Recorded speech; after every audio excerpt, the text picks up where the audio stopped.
There's Pokemon that are good in both competitive and in Nuzlockes. There's Pokemon that are bad in both competitive and in Nuzlockes. But after Nuzlocking the hardest Pokemon mods for almost a decade, I've noticed a few Pokemon that are not really thought of as good in most competitive contexts, but stand out for having extremely strong niches in Nuzlockes. Let's start out with one of the most classic Pokemon using one of the most classic strategies. Like most rats, you wouldn't be surprised to find this Pokemon in the trash. It was designed to be one of the first Pokemon you catch before you realize that just about every other fully evolved Pokemon in the game is stronger and you leave it to rot in the box for the rest of your Kanto run. Competitively, Raticate has been similarly useless. It had a hilarious niche in Gen 1 OU thanks to the combination of Super Fang and Gen 1 Hyper Beam, but that's about it. In Nuzlockes, however, everything comes together to make this guy a bit more viable. Early availability plus early evolution is a godsend in Nuzlockes. It's kind of ridiculous how early Raticate gets Hyper Fang in most games. 80 base power stat before the second gym is no joke and barely matched by any other encounter. Its power can be boosted even further if you roll one with a Guts ability. Channel protagonists like Pilot and Pythagoras have proven how busted Guts is. To go over it one more time though, the reason Guts is so good in Nuzlockes is because you don't have to rely on a Toxic or Flame Orb to activate it, and can instead just have Raticate take a status condition before you enter a fight. This gives you an item slot for Silk Scarf, or even in some ROM hacks a Choice Band, for pretty ridiculous damage with the move Facade. Raticate's awful bulk and middling speed makes this hard to use effectively for a whole game, but it's still really strong in early game. But it's not just pure aggressive damage dealers that are surprisingly useful in Nuzlockes. In fact, this next entry on our list isn't here because of its combat abilities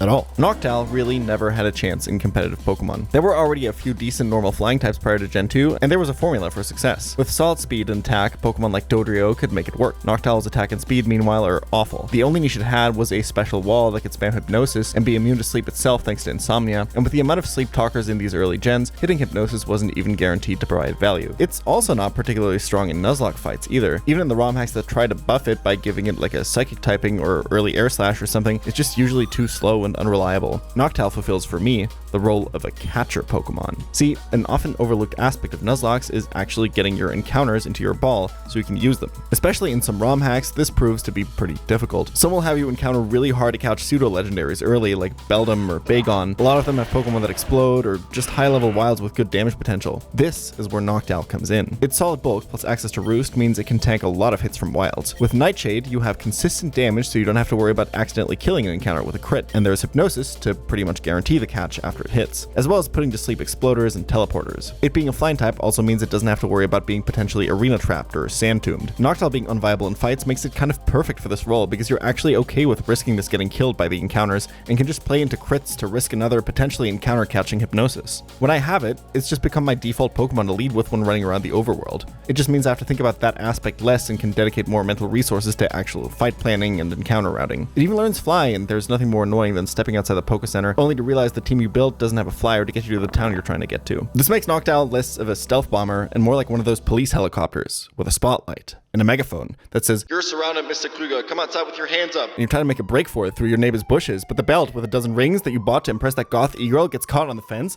and now there's a dog chewing your leg off as they pull you through the bush. Yeah, it's kind of like that. It's pretty good at catching Pokemon. Today's video is sponsored by the Red Magic 10 Air. Red Magic makes high-performance smartphones for us gamers, and the 10 Air is their newest light, thin, and compact phone that still packs a massive punch in terms of performance. The 10 Air has these perfectly rounded corners that make it incredibly comfortable to hold while gaming, while still not being too rounded so that you never lose grip, you know, while you're steering your Nuzlocke fights. It's 10% lighter and slimmer than the Red Magic 10 Pro. This thing is so comfortable to daily drive. It also comes in 3 stylish colors: Twilight, Hailstone, or Flare. Anyone else getting Pokemon Evil team name vibes from these? But it's not just the sleek looks that make this phone great for gaming. Let's take a look at what's on the inside, the base stats, so to speak. The phone sports a massively powerful Snapdragon 8 Gen 3 processor for blazing fast performance with its 3.3 GHz speed. We're looking at a 120Hz 6-inch AMOLED display with razor-thin bezels as well. To keep this thing cool while you're playing high-intensity gacha horse racing games on it, it's got a liquid metal cooling system that's normally just found in gaming laptops. Incredible stuff. Its 6,000 mAh battery will mean that you'll be gaming on it for quite a while too. If you'd like to check out the Red Magic 10 Air, click my link in the description or the pinned comment. Thank you so much, Red Magic, for sponsoring this video.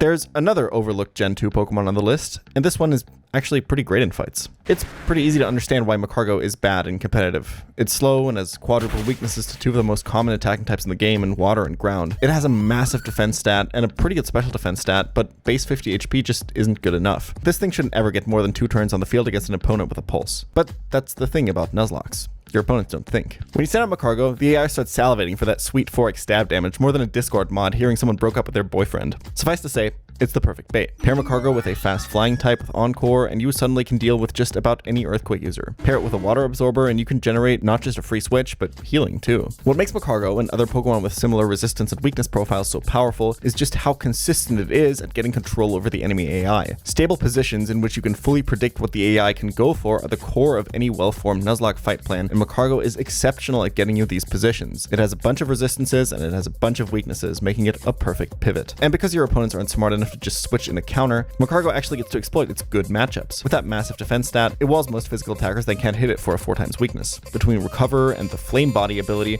Magcargo will almost always come out on top, eventually neutering physical attackers with a Flame Body burn and just sitting there until they eventually go down. Magcargo has another unique asset that makes it fantastic for Nuzlocke though. It is bar none the best Crobat counter in the whole series. If you don't Nuzlocke a lot of Pokemon games, especially ROM hacks, this might not sound like a huge deal, but let me tell you, Crobats are everywhere, and they're surprisingly hard to fight. Flying moves are threatening, especially in later gen games when ROM hackers give this thing Brave Bird, but Crobat's unique coverage options just make it a nightmare to switch into. A rock type should be perfect at resisting its stab combination, but these Bloodsuckers will usually carry Giga Drain to ruin your Gravelers and your Omastars. Steel types come to mind, but are you really going to risk your Magneton on that Heatwave Crobat? The key answer to Crobat is a rock type that is not weak to Giga Drain and maintains its resistance to poison, flying, and fire. Enter the Snail. There are so many threatening Crobats in popular ROM hacks that are actual run killers. Koga and the Rivals Crobat in Fire and Omega, Maxi 1's Crobat in Emerald Kaizo, and Windspray Vito's Crobat in Run and Bun, just to name a few. In all of these games, Magcargo, or in Run and Bun's case, Hisuian Arcanine, who's basically Magcargo when you think about it, is the best, if not the only consistent answer to these demons. It's worth noting here that Magcargo in vanilla games is not nearly as good and extremely held back by its dumbfoundingly high evolution level. But honestly, Magcargo has been solidly high tier, if not better, in some of the most difficult hacks I've ever played. It's great in Crystal Kaizo Plus, it's great in Emerald Kaizo, and now I'm finding quite a bit of use for it in Sacred Gold as well. Once you see him work his magic, he'll be leaving a snail trail just like... What the fuck? Who wrote that?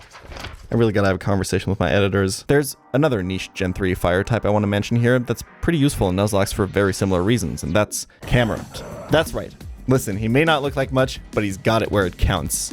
Camerupt is the first Pokemon I've brought up here to actually do something in VGC, but it's a pretty specific niche. Camerupt in its Mega form, mostly the Mega form, can spam absurdly powerful eruptions and Trick Room. That's it. That's the whole niche. You see, most difficult ROM hacks will give the offensive Pokemon good type coverage to make it very risky to switch into their common counters. Giga Drain Crobat is a great example, but so is giving electric types grass and ice moves, making the average ground type with bad special defense and speed extremely weary about countering the opposing electrics. Sure, you usually tank Hidden Power Grass and then hit back with a killing Earthquake, but you don't survive the Hidden Power Grass crit. What makes Nuzlockes difficult, despite having the advantage of playing against a predictable AI, is that your Pokemon's deaths are permanent, and over the course of a long game you cannot risk to leave them in on things that kill with crit. For pre-Gen 6 games, this means that you pretty much always have to play in your fights in a way where you assume your opponent deals twice the damage that they normally can deal. This turns things normally considered counters into not even safe checks. See, this is where Camerupt is special. Well, defensively. Our unbothered king is so nonchalant, he just shrugs off grass and ice moves that would fold other ground type walls in half. And then it says here in the script, explain the Berlin Wall. What? Its pretty decent special bulk and early access to high base power ground moves make it the perfect default counter to the odd Manic Trick or Electivire. The only electric type I've seen that actually threatens Camerupt is the rare Surf Raichu. Aside from its longtime tenure in the Mii IRL genre, Slaking now joins the list of Pokemon that exists solely for Pokédoku. For a couple generations, Slaking's stats were solid enough to give it a competitive niche despite the Iron Ball that is Truant dragging it down. Power Creep pretty quickly destroyed that little bit of usefulness, and its bulk and power were no longer special enough for it to succeed while doing nothing every other turn. Truant is similarly debilitating in VGC, as Slaking's only results have come on teams that use Weezing's neutralizing gas to shut off Truant and unleash its massive power on every turn. Even those are rare though, as Slaking has to compete with the superior Regigigas for that role. Turns out giving your opponent a free turn is just not very good, and you'd think that this translates to Nuzlocke, right? Well, kinda. It's easy to assume that Slaking's value in Nuzlocke comes from its ability to do absurd damage with high base power normal type attacks like Hyper Beam or Giga Impact. People love mentioning this combo to me whenever I catch one in my runs, and it's actually an extremely bad use of Slaking. The exploitable thing about Truant is that you're not actually forced to loaf around every other turn. You can just switch. And switching is the most powerful tool in Nuzlocke because your opponent doesn't have the ability to predict them. Using Giga Impact removes your ability to switch the next turn and guarantees that you have to waste that turn, meaning you use 2 turns to use a 150 base power move, which is basically the same thing as spending 2 turns using a slightly better headbutt. Given Slaking's stats, that's not terrible, but its potential is so much higher than that. His biggest asset is actually his defensive stats. Base 150 HP is insane, ranking in the top 10 in the whole series and giving it some absolutely crazy physical bulk. The only Pokemon with both a higher HP and defense stat are Terrapagos, Ting-Lu, and Iron Hands, all a symbol of Gen 9's power creep and rarely available in most current ROM hacks. Its 65 base special defense is Slaking's only statistical weakness, but that's offset by the fact that its only weakness is to fighting type moves, and even after the physical special split, strong special fighting moves are rare. That means Slaking is an incredible pivot Pokemon, able to safely switch in and tank damage in just about every situation. Usually its best value, while actually on the field, isn't even to attack. It's usually better off just healing with Slack Off or utilizing its disgustingly good utility move pool with attacks like Yawn or Encore, which allows it to steal some tempo despite the Truant ability. Probably not how you'd expect it to work, but hey, sometimes being a slacker pays off. I had some choice words for Octillery when I encountered it in my winning run and bun attempt. I assumed it was going to be pretty much useless for the same reason it has a terrible competitive history. It's just so slow, has terrible defenses. It's supposed to be this artillery Pokemon that shoots crazy damage range attacks, but its offenses are just not even that good. But that's just competitive, because using it in Nuzlocke, well, it's also terrible. Because this list isn't just about Pokemon that are strong on the player side, it's also about Pokemon that are terrifying to face in your Nuzlocke. Let me tell you, when I scroll through trainer documentation and I see this guy's fucking face, I immediately start sweating. Let me explain. Despite its terrible stats, Octillery has 2 things going for it that paves the Mollusk's way. I can't say this word. It's the German in me. That paves the mollusks. That paves the mollusk's way. What the fuck?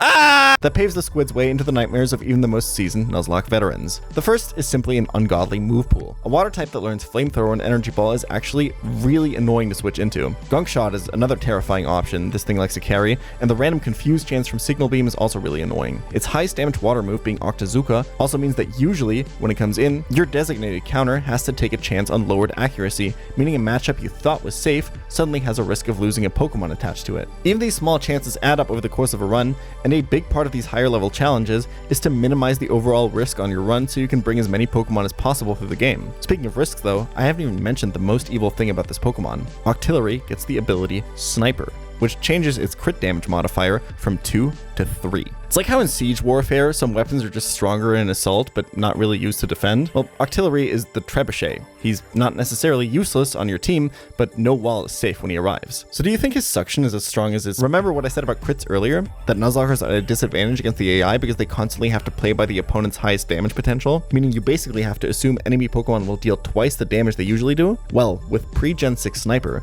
you have to assume your opponents deal not double, but triple the damage they normally do. If you assume everything will go wrong in a fight, like in that Murphy's Law ROM hack, pretty much no Pokemon switches into Octillery. It's insane. Even Shell Armor ones that can't be crits still have to deal with the fact that Octillery probably has a super effective move on them, and they might have their accuracy lowered by Octazooka. This is just one of those Pokemon that doesn't have a safe answer, and your best bet is to throw some lower value electric type at it and just pray things work out while keeping some backup in your party. Bug Poison dual typing, and no single stat higher than base 90.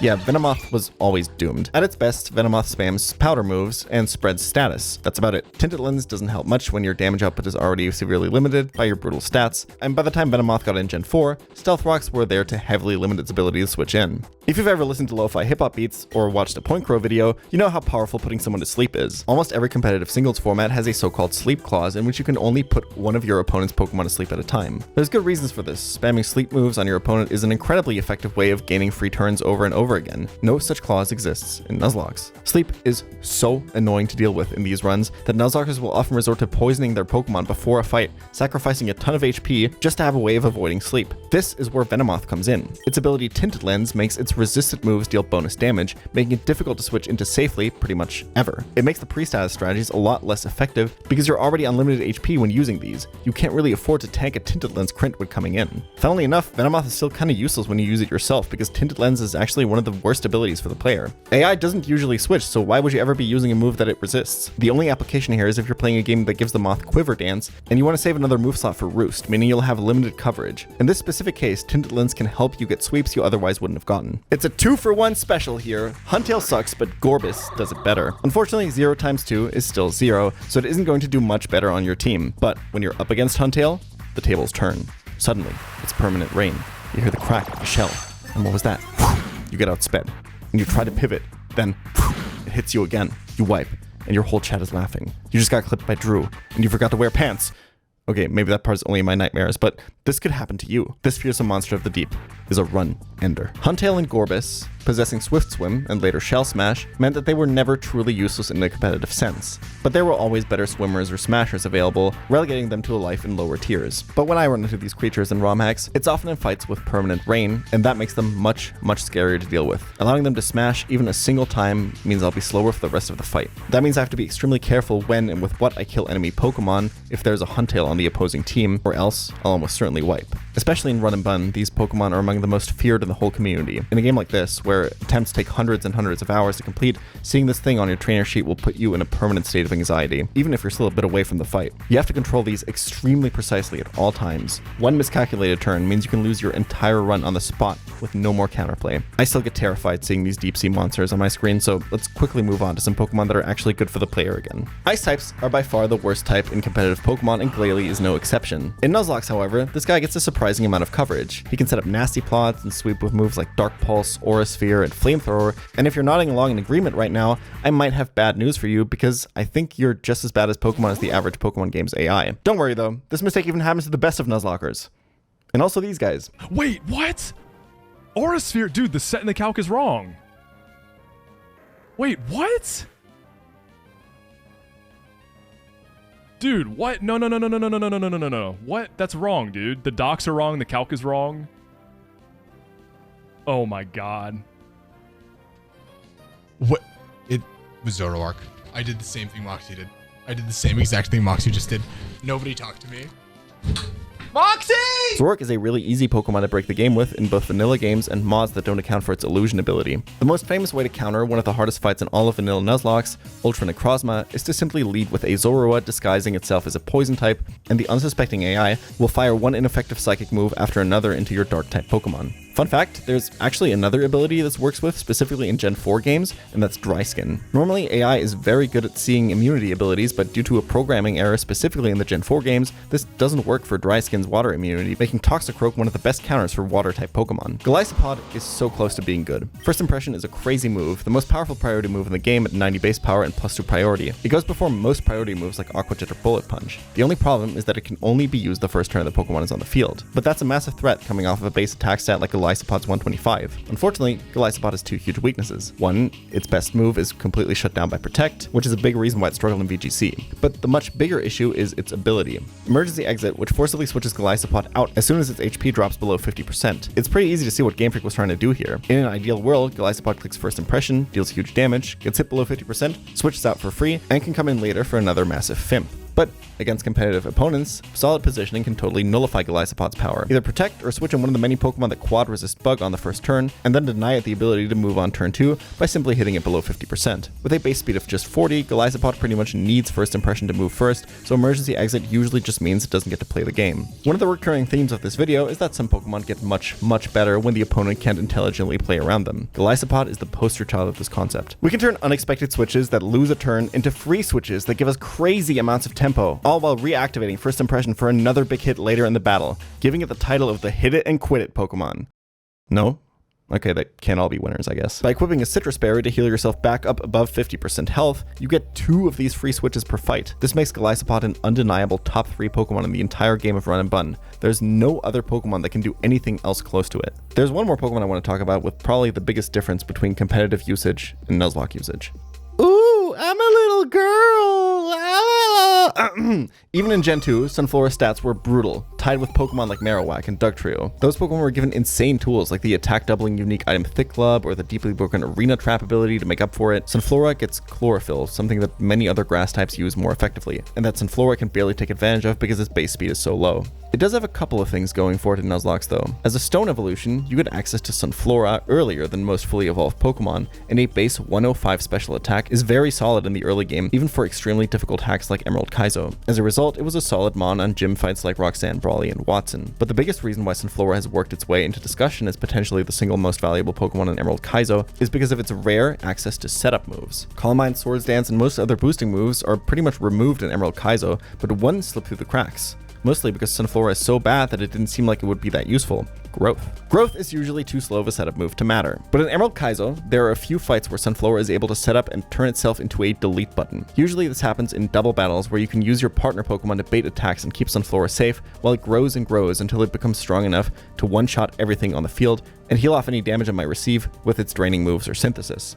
Back when I played the game, Sunflora was already seen as a top-tier early game Pokemon in Emerald Kaizo, as it was able to single-handedly win you fights against the first 3 gym leaders. But over the years, the meta of the game has evolved as people have pushed its limits more and more and more, and there are now dozens of boss fights that Sunflora has found a spot on, with it even becoming a popular choice for the Elite Four. I think at this point, it's arguable that the overlooked grass type is perhaps the best Pokemon in the entire game. Hey, really quick, if you're watching this video as it comes out, this is your reminder to tune into the finale of the Nuzlocke Invitational, the Nuzlocke tournament I'm hosting with Point Crow. Ludwig, Valkyrie, Fuslie, Slimesicle, Ranboo, Chris Malberger, Connor Eats Pants, and Alana Pierce have spent all of July completing a Nuzlocke and will now be competing at an in-person tournament in LA with their winning teams on August 2nd. The tournament starts at 1 p.m. PST, that's 10 p.m. Central European Time. You can watch it live over on Point Crow's or my Twitch channel, as well as Point Crow's YouTube stream. I'll be there hosting the event with Point Crow, and all of your favorite Nuzlocke creators will be there too as the competitors' coaches. Don't miss out on this. This is going to be the biggest Nuzlocke event of the year, and I'm really excited for it. If you'd like to check out the players' runs, I posted my reaction to some highlights on pChal Daily. There's tons of info and content, as well as some pretty cool merch over at nuzlocke.in. Thank you, and see you guys there, or at the end of next month.